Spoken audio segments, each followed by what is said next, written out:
What's up, jackalopes? First of all, please forgive my weird, terrible background back here. We're kind of in the midst of moving some stuff around at the moment, and so the router has to live there. That is its home for the time being, but hopefully soon it will be moved, and this will look a lot nicer.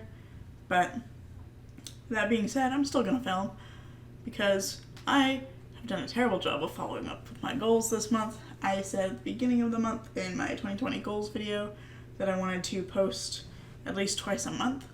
Unfortunately, I had plans to film several videos and post them throughout January, and then I've been sick.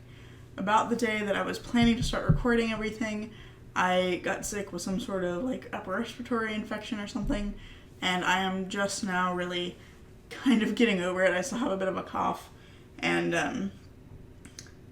that kind of thing going on, so hopefully that won't be too evident in this video, but there might be some coughing. Speaking of. But yeah, I've been sick, and so none of the stuff that I had planned to film got filmed. One of those was I was planning to do a reading vlog because I had a long weekend over Martin Luther King Jr. Day, that weekend preceding it. And I was going to do a reading vlog for those 3 days, and then that didn't happen because I got sick just before that, the Tuesday before that. But anyway, this is one of the videos that I was intending to film earlier, but for today, I have another book haul for you guys. So I acquired more books this month than I really meant to acquire, but you know, it happens. Sometimes there's sales, and sometimes you go to the used bookstore. But the first book I want to talk about was actually a gift. So my mom bought me the Necronomnomnom, which is a cookbook of recipes that are inspired by the works of H.P. Lovecraft, and I think this is super funny. It's full of puns. Well, it was made by Red Duke Games, specifically Mike Slater, Thomas Roche, I'm not sure, and Kurt Komoda. But it's just a really funny, silly cookbook, and it's got illustrations in it that are kind of fun, showing you how the food is supposed to end up looking like a specific thing. And there's drinks at the beginning, and then later, excuse me, later there's appetizers, and these are these kind of wonton wrapper things that are supposed to look like eyes, and yeah, I think it's just funny. It would be really funny to do a Halloween party and just make a bunch of recipes out of this. Oh, and all of the names are puns. So there's cultists in robes instead of pigs in a blanket, and the other one I was just looking at, the grape old ones, things like that are, I think, very silly, and I really enjoy them. I went on a trip to Barnes & Noble. It was kind of my first big purchase of the month, and I picked up 5 books there. The first of these is Lethal White by Robert Galbraith. This is the 4th book in the Cormoran Strike series, which is, if you're not aware, Robert Galbraith is J.K. Rowling, writing under a pen name, and this is a mystery series about a detective named Cormoran Strike. Well, he's not a detective, he's a private eye. Apparently a young man comes with a very strange story to tell Cormoran, and basically just asks for his help. That appears to be the plot of this. And I don't want to know much about this one, in part because it's the 4th book in the series, and I have read the 1st but not the 2nd and 3rd book yet. I do own the 2nd and 3rd book, I just haven't gotten around to reading them yet, but I am hoping to get to them in the near future, because I really love the 1st one, which is The Cuckoo's Calling. I often buy mysteries because I really enjoy them.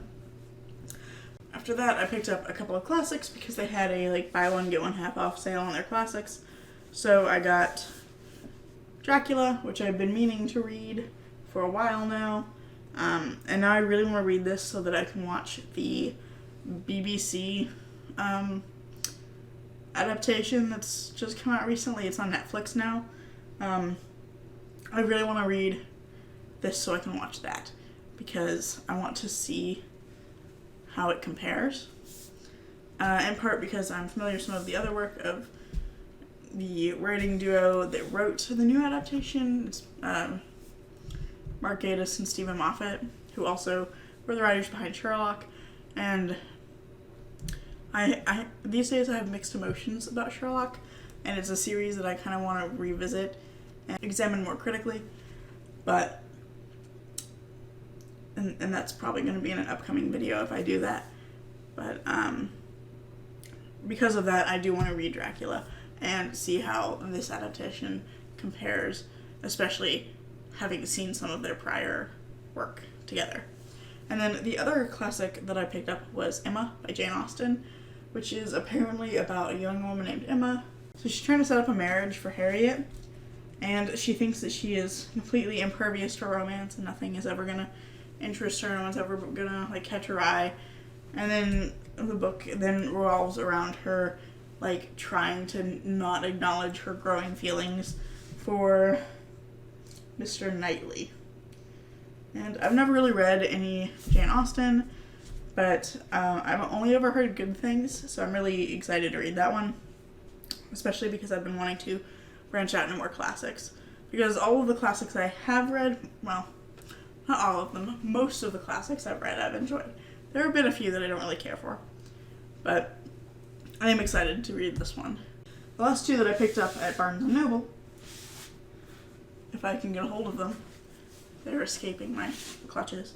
They are Nosferatu by Joe Hill, and I picked this up because I've been wanting to read more horror, and this just, having heard of it, it seemed like a good starting place, and also because Kat from Paperback Dreams mentioned this back in October, I think, as one of her scary books for October, and I don't remember seeing her opinions on it, but I do want to read this and see what I think about it, because it sounded interesting.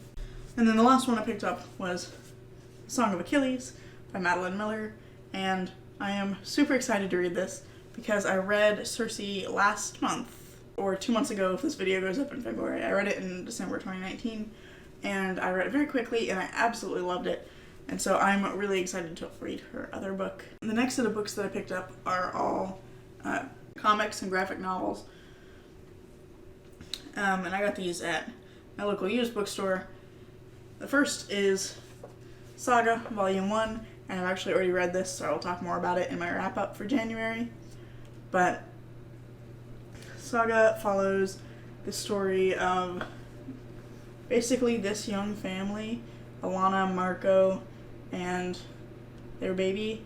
And Alana and Marco are from opposing sides of a space war, and so they are trying to escape the war so that they can raise their family.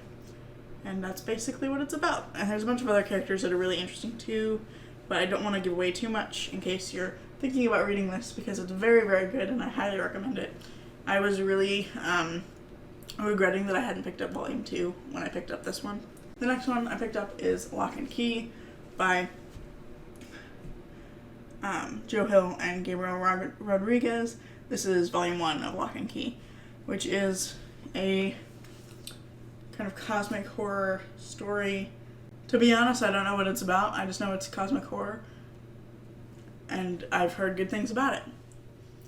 And that's all I need to know, because I'm gonna read it. The last one I picked up was Infidel by Pornsak Pichetshote, Aaron Campbell, I believe. I have a list. Aaron Campbell, Jose Villarubia, and Jeff Powell. And this version actually collects all 5 of the issues that are a part of the story. But this one is about it's about several young people, but particularly a specific young woman who is Muslim American, and she and several other young people from various marginalized groups move into this new apartment building. Well, new to them. They move into this apartment building, and it turns out to be haunted by some sort of entity that feeds on xenophobia. So clearly this is going to be at least somewhat politically charged, and I'm sure it's going to tackle some issues that are really relevant right now. I'm really excited to read it, A, because it's horror, and B, because I think it'll be interesting to see how it tackles all of those ideas. Also, somebody compares this to Jordan Peele's movies, Get Out and Us, And so that's got me intrigued. I'm hopefully going to read this in the next month or so because it just looks really interesting. The next 2 books I want to talk about I actually have as ebooks. I picked up both of them through the Amazon First Reads thing that's a part of Amazon Prime, where you get a free ebook of an upcoming book shortly before it comes out. And for January, they were doing 2 ebooks. You could pick 2. So I picked up Thief River Falls by Brian Freeman, and I will put the cover somewhere over here.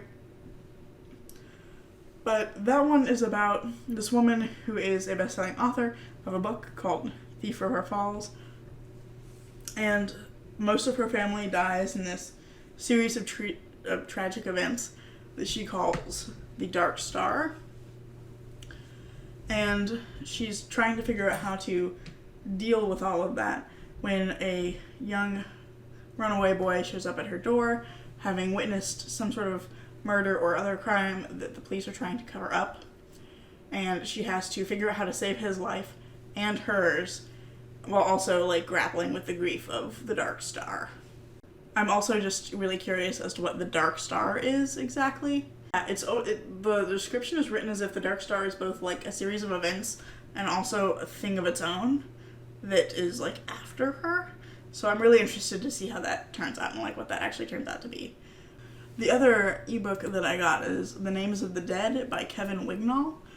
And it's about a former CIA officer named James Wesley, who was locked up in a French jail when an anti-terror operation went wrong.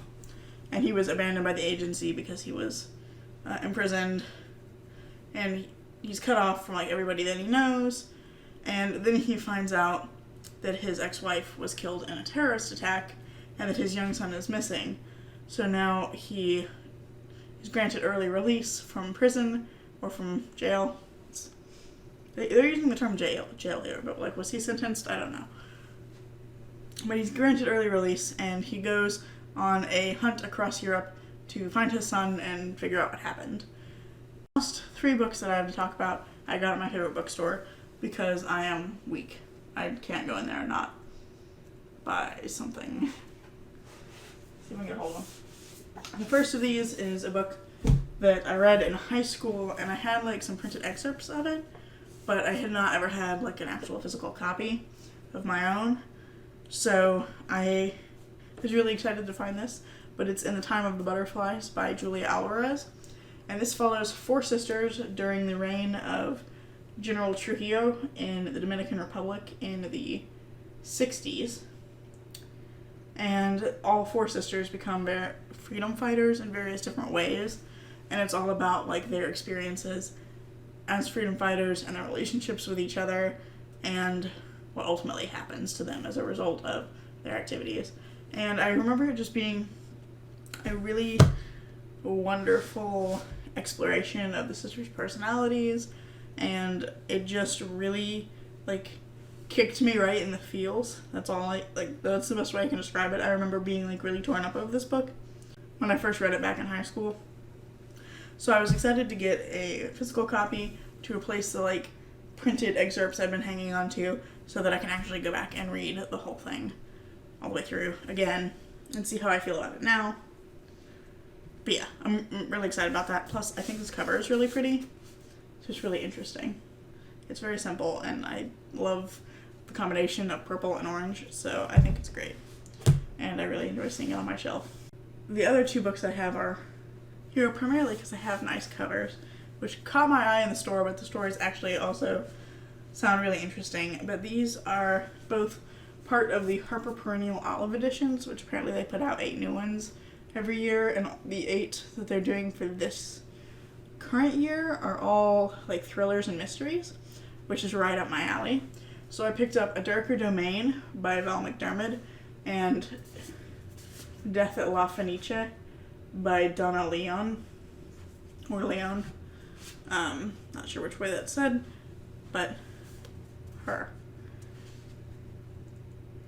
The A Darker Domain is about a detective in Fife, Scotland, who is now the head of the cold case review team, and she ends up getting into some trouble while investigating 2 separate cold cases. One where a man disappeared during some miners' strikes in the 80s, and he was so disliked that nobody reported him missing for 23 years. And so now they're trying to like put those pieces together significantly after the fact. And on the other hand, the following year, a young heiress was kidnapped, and she died, and her infant son was taken and has disappeared when the ransom payment went wrong. So it's all about this detective trying to solve both of these cold cases to really like solidify her reputation, but also encountering some kind of dangerous, I believe it's like greed and betrayal are major themes. So she starts encountering like greed and betrayal and some really dark sides of humanity while solving these 2 cases. And then this other one is about a detective.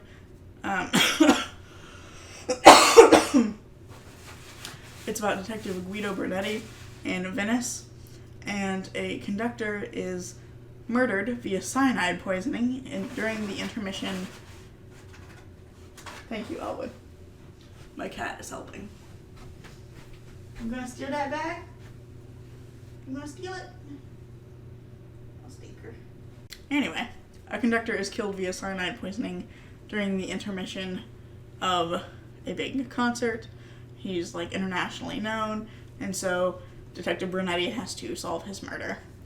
And this apparently starts a full series of stories.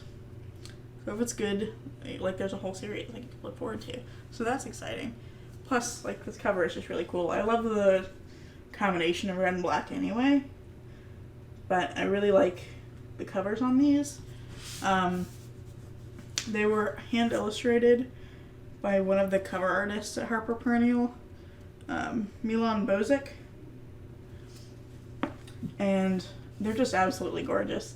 There was one that I was hoping to get. I didn't even know these were a thing until I saw them at the store, but then I was a little bit sad when I realized that one of the ones that is in the series, but my bookstore had sold out of, was Moriarty by Anthony Horowitz. And I am a huge Sherlock Holmes fan. I've been working on reading through the original full canon, and I have after I get done with that, I have a large collection of other inspired works. And Moriarty is supposed to be a very good one, and it's approved by the Conan Doyle estate, but it's an explanation of what happens during the time after Reichenbach Fall, the Reichenbach Falls incident. So I might try to pick that one up at some point. But these definitely sound super interesting, and I'm going to say it again, I love thrillers and mysteries, so I'm really excited to read these. But yeah, that's basically all of the books that I got this month. And I think I'm at the end of what my voice is going to allow. So thank you for watching. If you enjoyed this, I'm glad. Thanks. Feel free to leave a comment. I'd love to see what you all think about any of these books that I've picked up, or if you have other recommendations of things that you think I should pick up and read at some point. I'd love to hear it, so please feel free to leave a comment. Yeah, that's basically it. That is all I have. So, in that case, happy end of January. Have a great day.